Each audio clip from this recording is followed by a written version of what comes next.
Hello, everyone watching and listening, and welcome to another episode of Inspired by Today. I have yet another living legend here with me, the one and only Kelly Price. How are you doing today? I am wonderful. I am healthy. I am happy. I am glad to be alive. Yes. And we finna inspire some people. So. Oh, that's what I love to do. Yeah. And I just want to get into it right away with the release of your new project, Grace. There's so much from you personally that surrounds this project. You dedicated to your late sister, had a history of family passing away around the Easter season. You released it Easter weekend, and I just how was your prayer life to get you through this? Ooh, every day and several times a day in 2020. Right. That is the honest to God truth. I needed it mentally. I needed it emotionally. Of course, spiritually. Yes. But I had to go to, it's like I had to go to a deeper place last year for the sake of my own well-being, for the sake of knowing that it wasn't my time last year.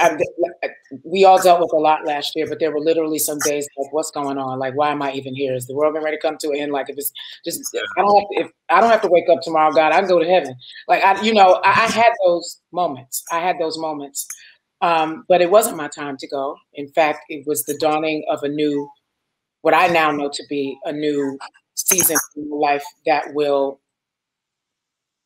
more greatly implement traditional ministry. Okay. That literally I felt being passed on to me from my grandfather before he did leave. My last time with him was I flew to New York to throw him a birthday party in February. And our visit ended very differently that time.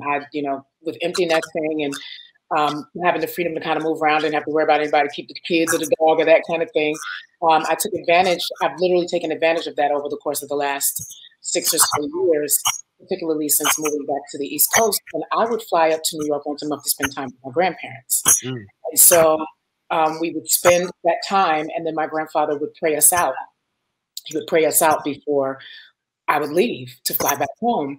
And this last visit in the end of February, when we were getting ready to go, I'm waiting on him to pray. And he said, you need to pray this time.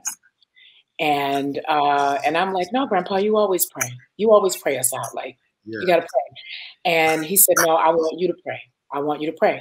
And I said, Grandpa, I could pray anytime. No, really, just, and I'm starting to feel a little weird about it and trying to avoid this moment that I think we're having. And he got very, very stern with me. And the third time he said it, he said, no, you have to pray. Wow. And I need you to lay hands on your grandmother. Wow. And so I prayed us out and I laid hands on my grandmother like he told me to do. A part of me was breaking because I felt like it felt like what I didn't want to feel. Yeah. And sure enough, that was February 27th or 28th. The country went into like a mandatory stay at home on March 16th. Yeah. And on April the 12th, he was gone. Wow. He was gone. Yeah. Wow. So he did it. It was like the official, unofficial. Yeah, like the passing of the torch. Yeah. Yeah. I mean, like you said, 2020 was tough on all of us in many different ways, but I guess I'm interested in knowing why didn't you quit? Like through the loss, through the hurt, through the pain, like you put out an album. Like if I'm to just be all the way honest, I did it knowing that I needed to get the music out, but recording it was therapeutic for me. Okay. After going through the entire year and then feeling like what else could happen, and then getting to the end of the year and then my mother dies. And so, I was kind of just like frozen. And so I'm like, God, I got to do something. It's like, I can't stay stuck in this place. I'm tired of crying. And so I made a decision an intentional decision to get in the studio and get this project done.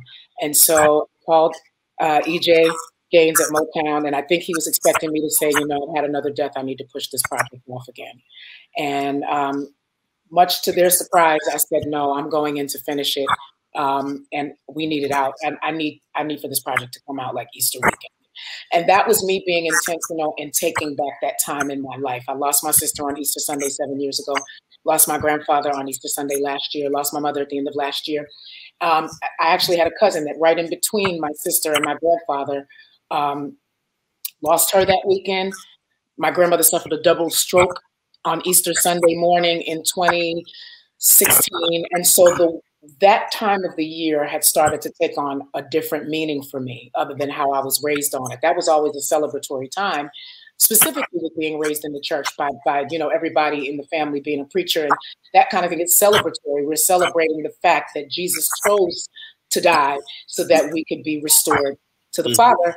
And all I could think about was sadness. I saw the death in it, but I didn't see the resurrection or the victory. Wow, wow. And so for me, it was necessary to change that narrative in my own life, because I can't speak of a risen Savior if everything surrounding that for me reflects death and sorrow and sadness. And so I was like, okay, we're going to put this out. I wanted to come out on Easter weekend, not even realizing that it was also my birthday on Easter Sunday this year. Yep. And so, and I'm glad that I did. I'm glad that I did, because nothing should ever overshadow what that time of the year means to us. It is literally the reason why we are here, why we can thrive in this life and have abundance in this life before moving into eternal life. And that's important as well. I don't believe that God sent us here to have halfway functioning, unhappy lives. He wants us to live and walk in abundance. And so I wanted to bring that back to my life, so that I wasn't feeding the world from such a place of brokenness. We do it all the time, and we can get through it because we know how. But it's also good to start feeding the world from a place of victory and overcoming, and me explaining how I was able to overcome this particular point in my life. And so if I can do it, I know that you can. It's not an impossibility. Yeah. And I was talking with some friends yesterday, and we were talking about going through, and like the question was brought up, like, why do we have to? And I told them, like, it goes back to, you know, how we were created. You know, God created us in his likeness and in his image. Yes. And before, in the beginning, he had to go through. So it's not even really an attack on us. It's an attack on who's in us. That's why we have to go through, because he had to literally go through.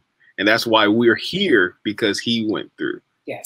And yeah, so I definitely commend you for pushing through and getting music to not only to help yourself, but this project is helping a lot of other people. You know, being 6 songs, like it helps you focus in on you know, the message of grace. Yes. So, and you said that this is the evolution of Kelly. Like, explain that and what that means. Oh boy, yeah, it's a thing that I have understood about myself probably most of my life, but the evolution of Kelly being that I will intentionally. It's always been in everything that I've done, but I do understand that ministry is coming to the forefront at this stage of my life. And I say in a more traditional way, because I feel like I've always ministered down through the years, but it's non-traditional. It's not like my grandfather did it. You know, not necessarily just from pulpits or inside of church settings, but stages and arenas and that kind of thing, television, film, but taking on a more traditional, familiar role ministry will have in my life moving forward. I know for the rest of my life. It was like a line in the sand, and when I crossed over it, there's no turning back. there's no turning back. So it's not to say that you know, I won't still act, I won't do these other things, but I do understand that for everything that I've lived through and overcome, I would be selfish and crazy to think that it was just about me, with the understanding that I've been platformed to serve people and bring the word to them in a way that's palatable, in a way that they can understand, break it all the way down, make it plain English. I'm not coming with homiletics and speaking Greek and all of that kind of stuff. Plain English, plain everyday English that makes the word understandable and relationship with Jesus Christ not so scary. I think the particularly in the entertainment business, I think people think that people just don't want to do right and they don't want to live right. A lot of people don't know how. A lot of people feel like they're so unworthy that there's no need in them even trying. So break it all the way down, walking in humility, talking about this gospel of grace. People need to understand that, yes, there's a wrath side of God, but the thing that overshadows and shines that more than anything is that for God so loved the world that he gave. That overshadows everything. Okay. Okay, so we're working from home. The grass man is outside. Sorry about that. No, you're good. I can't hear it. But it does. When I think about it, I do know that God has, you know, we can read about that. We can read about the things that have happened down through time because God was, his anger was kindled towards a people. However, his ultimate plan by sending Jesus and Jesus coming to be born, to die, that all of that outshines all of it. You know, it's grace. It's grace. It literally is grace. And I think that if we can get people to understand the truth about grace, getting them to build up their faith becomes a whole lot easier. Yeah. Wow. I think it's a lot easier. Oh man. Grace takes no breaks. It doesn't. And it is the active love of God that makes everything happen. Yes. It was grace that, you know, just redeemed everything that we know today. And you just saying that is really amazing.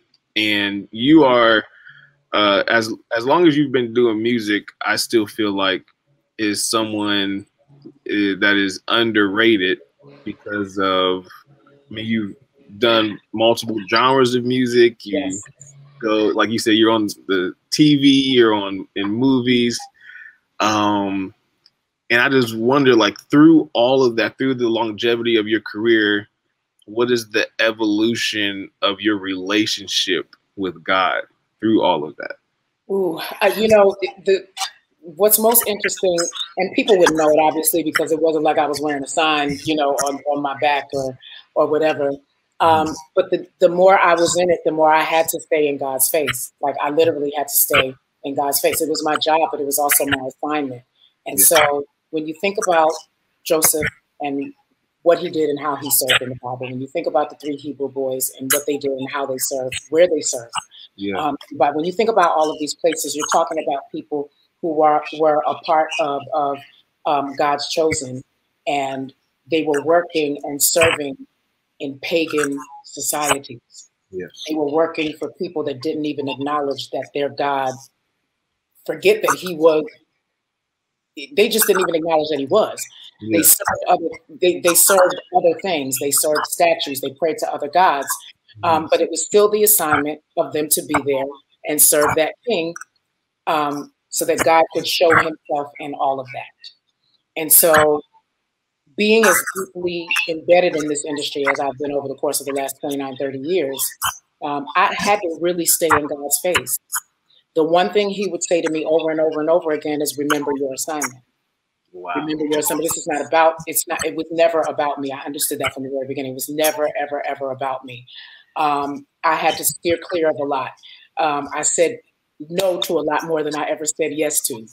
I went and I did my job and I went home. You were rarely going to see me attending a function afterwards or whatever. If I had to be there for the sake of, you know, photo ops and that kind of thing, I would go. But I was the master at doing the 20-minute turnaround, walking in, hey, getting a few pictures, all right, you see me come in, but you don't even know when I leave. Like, I'm gone. You didn't even see me leave. Wow. But it was, I had to be that way. I had to walk a very, very, very fine line. I understood that more than speaking it, people can say anything. Yeah. I understood that more than speaking it, I needed to walk it out so that people would know that it's possible. Yeah. You know, the thing about it is this industry, the mistake that I think that a lot of people make is thinking that this industry is godless. It's not. And this is the thing that I've been telling people, and you got to lock in to hear me say this and understand what I'm saying. It's a lot of gods in this industry. It's a polytheistic business. There are a lot of gods being worshipped in this industry. And so as representatives of Jehovah, we need to be firm in our walk. We need to be unashamed in our walk. We don't have to be dogmatic. He's the greatest power. If we just simply walk it out the way he tells us to, he's the light that's going to shine through. He's the light that's going to shine through, and people will be drawn to the light.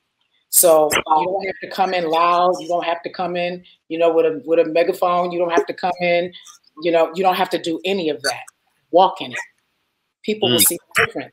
They'll come and start asking you questions. It's happened to me, you know, my whole time.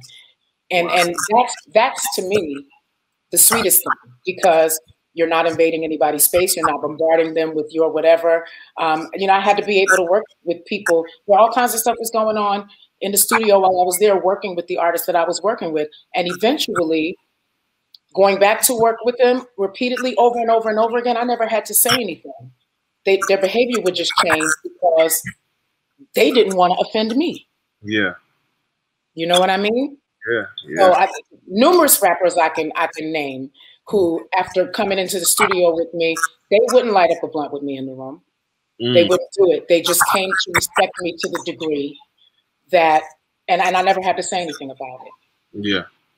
So I am a firm believer that if you let your light so shine before men, they'll see good works, but they'll also see the Father. Yeah, and that's the greatest persuasion. Yes, that's the greatest persuasion. Yes, because it's about that fruit. Yeah, that remains. Yes. That is fruitful, and that just, and like you were saying, it's not about even us. It's about the work that God does in us and through us. Yes. Because I'm sure, you know, you've probably been in some situations similar to me. Like, if it wasn't for God, like, you would be, the people I'm around would be, see a whole different. Somewhere wilding. I would just be somewhere wilding. Seriously. I would be somewhere wilding. But I was never, I never wanted to disappoint God. It was very different. I didn't want to disappoint my grandparents either, because they didn't understand it. And I just would tell them, listen, everything that you taught me is in there. I promise you. This is not about me going out there wilding out. I'm not going to be out there swinging from the pole. I'm not going to be like, that is not what's happening here. I'm going to work. I'm singing my songs. And I'm going back to the house because I got kids. Like, I need to be home. I got a family. And that's literally what my life was. I was in the studio, I went home. I did my concerts, I went home. I didn't want to. I did my job, and I went home at the end of the day. Yeah. I went home at the end of the day. Man, just going back to your project for a second, I really, really love the project. My favorite song is the remake that you did of I Want to Thank You. Like, I love that right there. Yeah, I was very intentional about that too. Yeah. yes. It's like, you're just going to just go straight to. I really love it. But one of the singles that you released is Dance Party. Yeah. And just following you on Instagram, the behind the scenes just made it look so much fun. And now you're looking for people to submit videos. Yes. Dance Party. So what are you? Love for them too. We wanted to start a global dance party. So that literally was inspired by me watching people all of 2020 be really intentional about trying not to go to a dark place or get depressed. And I watched, parents at home with their kids can't go to school, they can't see their friends. It was so different for them. And so to keep, I saw people trying to keep their minds from being so weighed down with what was going on in the world, that they were just all over the place having dance parties with the dog, having dance parties with the kids. And I was like, you know what, that's what we need. A dance party literally could spark a revival, right? So the word says the joy of the Lord is our strength. So if we choose joy, not because you feel like it or not because today might not be a good day, but we absolutely have the choice to decide what we're going to wear, what our demeanor is going to be, what demeanor we're going to wear for the day. And it wasn't always easy, but I forced myself a lot of days, whether it was through playing happy music or going back and watching old episodes of Martin or In Living Color. I forced the laugh out of myself because just being in the house and all, it gets heavy. Yeah. But that's what was inspired. Literally the world inspired dance party. I said I wanted to start a global dance party and take it back to the church too and implement all of it. We had a little break dancing in there. We had whatever's going to bring a smile to your face, whatever's going to remind you of what joy feels like. That's the beginning of regaining our strength as individuals, as families, as communities, and then the world over. Yeah, they say happiness is when something happens, but joy. Joy, yeah. Forever. Yeah, it is. It is. This joy I have. That's yeah. Yeah. Oh no. Yeah. It was. Yeah, the world cannot take it away because it didn't give it to us. They didn't give it. The atmospheres that we walk in cannot determine if we have that or not. No, it's a choice. Man. And when you choose joy, joy will choose you. I promise you. It will. It's not going to run from you. If you choose it, it's waiting on you to make a decision. Yeah. That I want you. Joy wants us too. The Bible says, and I know we got to go, but I want to put this out there.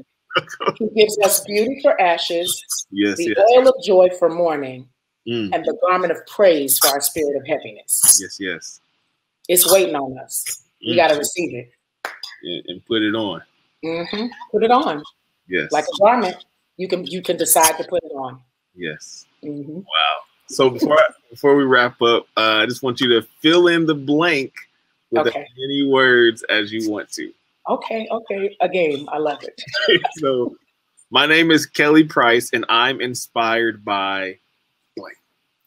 Ooh, I'm inspired by everyday people who choose to do what's good and what's right. Wow. I really am. I'm not, and I think that the world can do better about that too. It's cool. You see me on TV, but I'm inspired by, there's a little old lady who recently just passed from COVID that I know from Virginia. She spent all of last year going out and delivering meals to people's houses. She was in her late 80s. That kind of stuff inspires me. Wow. Yeah. The everyday people, the ones not in the spotlight but deserve it. Shout out to Miss Francis. She gained her wings, and but she spent all of 2020 dropping food off to people's houses. Wow, at 80 plus years old. Yes. Yeah. Yes. I mean that leaves the margin of excuse real slim for the rest of us. It's no excuse. Right. There isn't one. Right. There really isn't one. So is there anything else that we need to know about Kelly Price, or that you want us to know that you got coming up? I know we got to go get the project. Yeah, I have a couple of projects in development for the digital space and television. And I hope to be able to dish some more information on that within the next 60 to 90 days. But it's interesting because it will combine all of these things that we have talked about, and it will also give me an opportunity to implement in greater detail and on a larger scale ministry with everything else that it is that I do. And I think that it's an excellent way to give people Jesus because it starts off with a conversation and it ends up, Yeah, well, you can't tease us like that. I think that's a little rude right there. That's rude. You asked me. I gave you as much as I could. I'm sorry. I'm mad at myself. I'm really mad at myself. So look out for it. I promise you. As soon as I can tell you, I will, because I'm really excited about it. And it's an amazing concept. To literally, that was born with the intention of using the platform that I've had over the last 3 decades, and filtering in all the good. Oh man. I shouldn't have said that. I really shouldn't have. But I appreciate you. Everything that you just said today was absolutely amazing. Thank you. And I thank you for taking the time to talk to the little old Stowe here in Columbus, Ohio. My pleasure. My pleasure.